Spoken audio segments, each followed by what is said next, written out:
saya tuliskan di sini kelengkapan.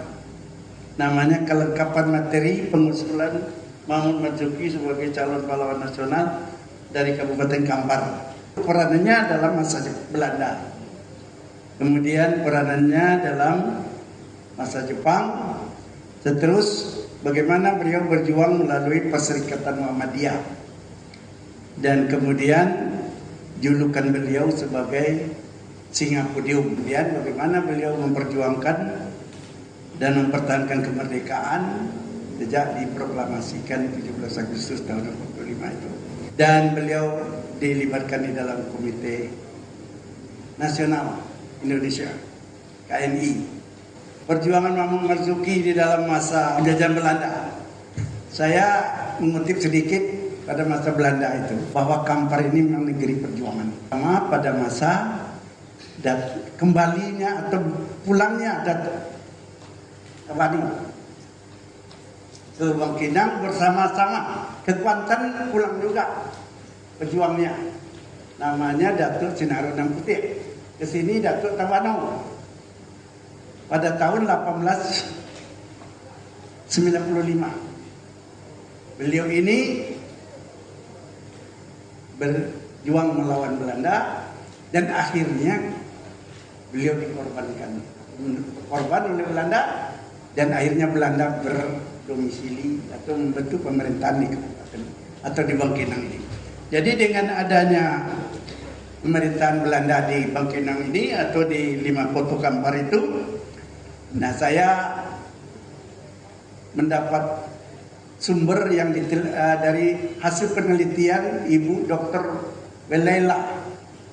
Penelitian yang dilakukan oleh Ibu Dr. Welela itu bahwa di antaranya dia katakan Belanda mendirikan sekolah port school di Bangkinang pada tahun 1912 dan Mamun Marzuki berumur 7 tahun pada waktu itu. Dan dimasukkanlah oleh ibunya dia ke dalam sekolah itu dan tamat pada tahun 21.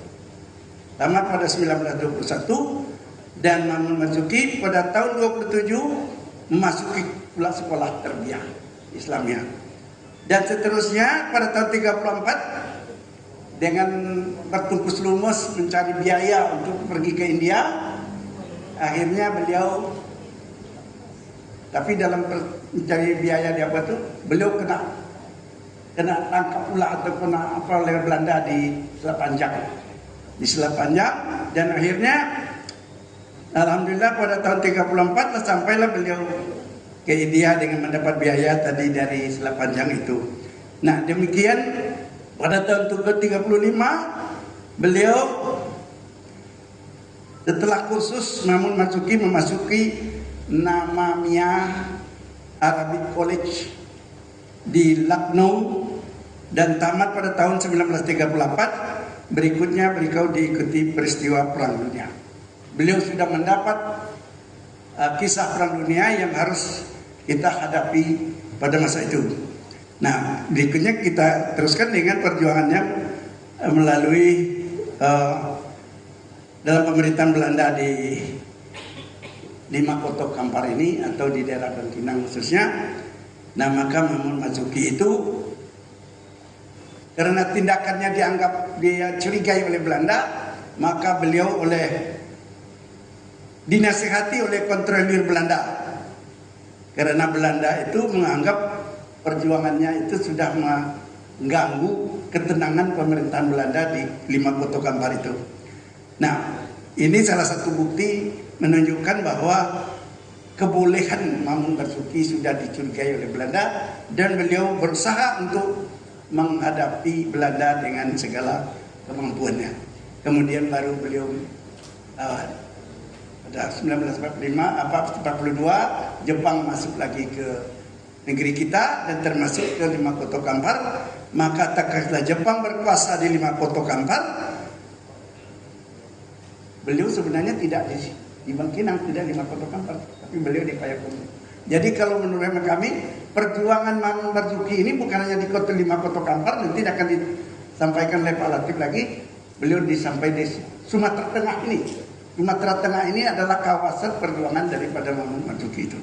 Jadi oleh karena itu kami mengharapkan usaha dari beliau dalam bidang agama, di dalam bidang pendidikan dicurigai oleh pemerintahan Jepang pada waktu itu, dan oleh karena itu pada satu peristiwa yang sangat tragis di mana adanya peristiwa beliau dipukuli karena tindakan-tindakan dalam masalah belian durian. Nah, dan pemerintah Jepang mengorbankan 13 orang di daerah sini, dan akhirnya beliau juga diinjak oleh tadi dari Bapak Moderator sudah menjelaskan tadi, sehingga beliau jatuh sakit dan beliau meninggal pada tahun 5 September 5 Agustus ya 1946 berpulang ke rahmatullah.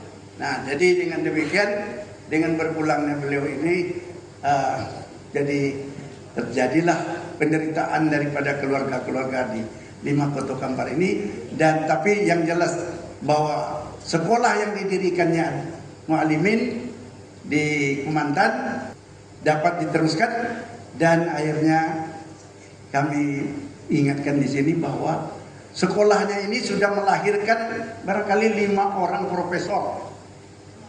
Ya, 5 orang paling kurang sudah melahirkan sekolah Mualimin yang didirikan oleh Mamun Marzuki. Jadi bukan hanya melahirkan sekolah saja, tapi melahirkan guru besar yang dapat meneruskan pendidikan agama maupun pendidikan pada umumnya di sekolah Mualimin.